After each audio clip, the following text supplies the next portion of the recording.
Hey guys, what is up? Hope you're doing well. Hopefully you've had a great half term and enjoying all this sun and this lovely weather.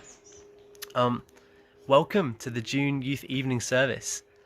Today we've got a message of hope, we've got a Bible reading, we've got an activity, we've got 2 worship songs coming up, so stay tuned, it's going to be good. Hope you guys are well, and without further ado, enjoy the June Youth Evening Service. Good morning, Henry. 4 p.m. Yep, that's it's good enough time to wake up. Crazy thing is, this isn't even the latest I've got up. Oh, hey Charlotte. Hello. How you doing? Good, thank you. And you? Yeah, I'm good. You enjoying the sun? Yeah, it's nice. It's warm. Nice, that's what we like to see. So I've got some good and bad news. Which one would you like first? We'll go with the bad news. Okay, well, the bad news is coronavirus, we still don't know when that's going to be over.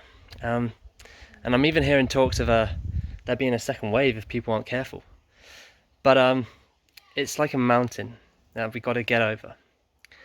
But hey, there's some good in it as well. There's some good in it as well. And this isn't even the good news. I'll tell you the good news later. But the good thing in this is that we believe in a God who can move mountains. And we believe that our God has the power to do that. So not only this mountain that we see can it be moved by God, but it's not even a bump to God. That is how amazing and big our God is. And only God can move the mountains, and only God can heal our land. And we've got to hope and believe and pray that He will do that, because He will do that. So we've got to have that hope for the future. Hear I cry, O King of heaven, Jesus, go to every heart. We are lost without your glory. We are lost without you, God. Be the fire that burns within us, flames of love that purify.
Thank you to the Holdens who filmed that song for us. Thank you.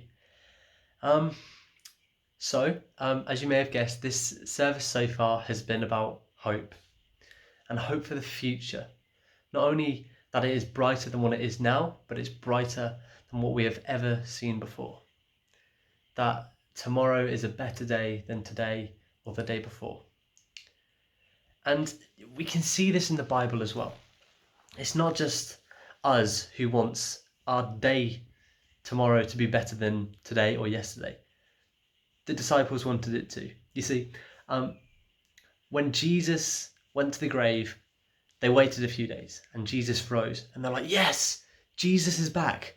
He's back. And then for 40 days he was around again. And then he ascended in an event called the Ascension. Crazy name, I know. So he ascended up to heaven in the Ascension. And he says that he will be back. That he will return. And the disciples thought this was going to be a short amount of time. They're thinking, oh yeah, like that one time, 3 days. He'll be back in a few days. He'll be fine. And then a few days passed. He wasn't back.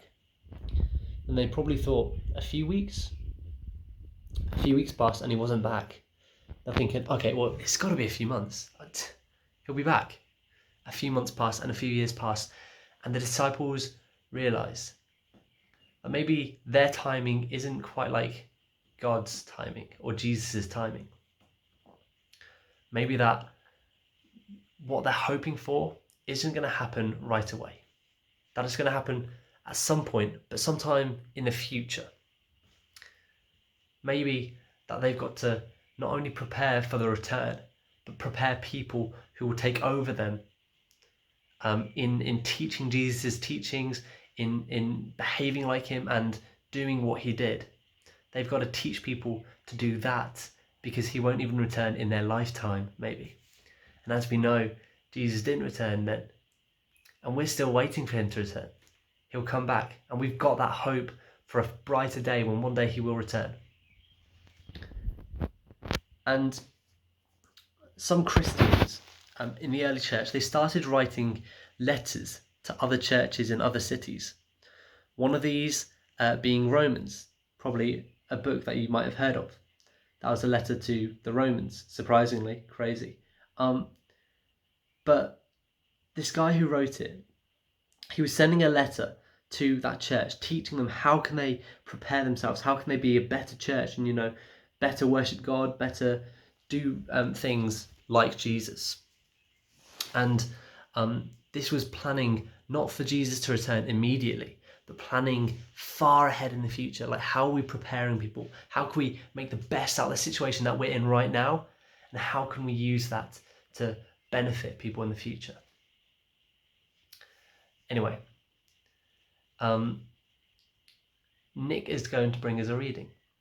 And I'm going to share the rest of the message after the reading and tell you guys about how this applies to us in our modern day.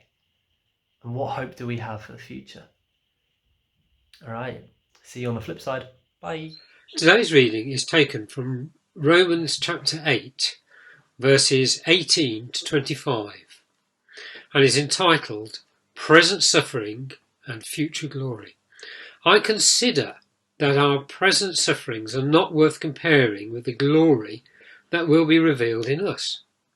For the creation waits in eager expectation for the children of God to be revealed. For the creation was subject to frustration, not by its own choice, but by the will of the one who subjected it, in hope that the creation itself will be liberated from its bondage to decay and brought into the freedom and glory of the children of God. We know that the whole creation has been groaning as in the pains of childbirth right up to this present time. Not only so, but we ourselves, who have been first fruits of the Spirit, groan inwardly as we wait eagerly for our adoption to sonship, the redemption of our bodies. For in this hope we were saved. But hope that is seen is no hope at all. Who hopes for what they already have? But if we hope for what we do not yet have, we wait for it patiently. Amen. So, I hear you saying, but Henry, how does this have anything to do with me? Well, like in Romans, we are going through present suffering. This isn't a good time and a lot of people are suffering. But it will be brighter one day. There will be future glory ahead of us. And we know that because we have seen brighter days before, and we know that there will be brighter days again after this dark period is over. But we've got to have hope, and we've got to get through this period. And Paul, towards the end of it, says, we have hope for what we do not have. Why do we have hope for something we do not have? It's because we're looking forward, we're looking towards something. And that's what we've got to do. As Christians, we've got to do our best bit to move forward and get past this, and build something from where we are to help us move forward quicker. You see, what the early Christians did back then, they built a church, the church. They built them in different cities. Christians were everywhere, but they were very, very sparse. They were just sort of here and there in cities. So you've got Romans, you've got in the town of Corinth, and that's what these books are. These books are letters to the church in that city. And Paul, who is writing a lot of these books, may think that actually Jesus isn't coming back right away, but he will come back. He's thinking, I'm going to do something now. I'm going to build up the church now, so that while he's not coming back in maybe my lifetime, he's going to come back, because I trust what he says.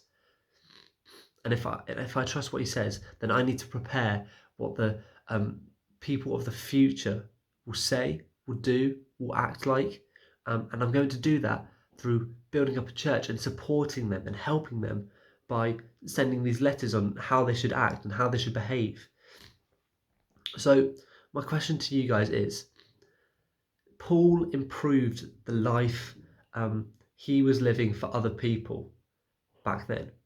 How can you improve your life now with the hope that you have for a brighter day? What can you do to make your tomorrow brighter? We're stuck inside, but there's ways that we can improve our lives. We can improve ourselves. We can improve things for other people and make things easier for other people. Let me know, what are your ideas? Okay, coming up, we've got an activity for you guys, and then we've got a worship song, Cornerstone, because we believe that Jesus should be the cornerstone in all of it, in our hope, in our lives, in just everything. We believe Jesus should be the cornerstone. Okay, so hope you guys enjoy the activity. Have fun. Hi guys. For the past 3 years, we've been encouraging you to dream big dreams, but to plan in pencil. So, because as leaders, we want to lead by example, I thought we could have a quiz where we share some of our dreams as young people. Maybe some of them have come true and others haven't. But here's the quiz. There are going to be some photos, and you have to guess the name of the leader and which dream is true. And the person who emails me with the right names of the people and the most accurate dreams will be the winner. My email address, paul.holden@kpc.org.uk, and I hope you enjoy the quiz. So email me the names and the correct dream for each person. God bless you.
My hope is built on nothing less than Jesus' blood and righteousness.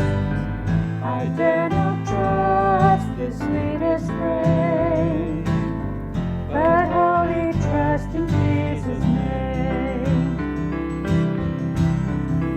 Christ alone, cornerstone, weak made strong in the Savior's love. Through the storm, He is Lord, Lord of all.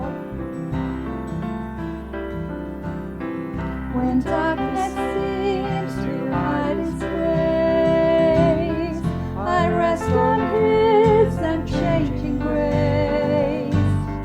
In every high and stormy gale, my anchor holds within the veil.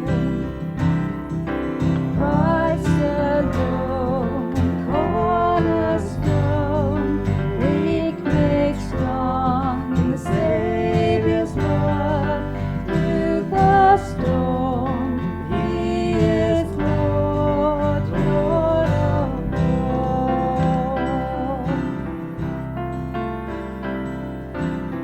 When He shall come, the trumpet sound, oh, may I then in Him be found, dressed in His righteousness alone. Faultless I stand before the throne.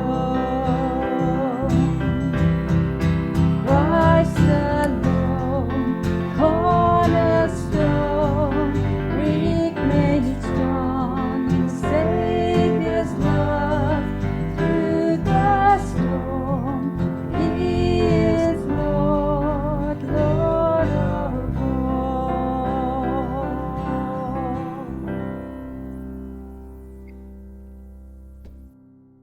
Hey guys, so we have come to the end of our service, and I want to end this service just by praying.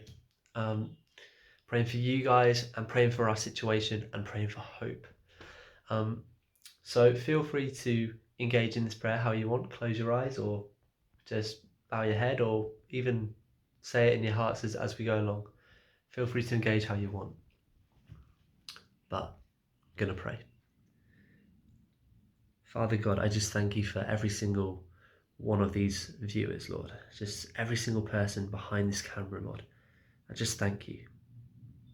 I thank you that you're in the process of giving them hope and giving them inspiration, giving them ideas for how they can improve their lives, how they can see a brighter day tomorrow, how they can work towards that, how they can't be downtrodden by the present sufferings and the darkness in the world, because you are with them, Lord, because you are with them. I just ask that other people in our area, in our world, who are going through darkness right now and horrible things and horrible times and horrible persecution, Lord, I pray that they can see hope for a brighter tomorrow.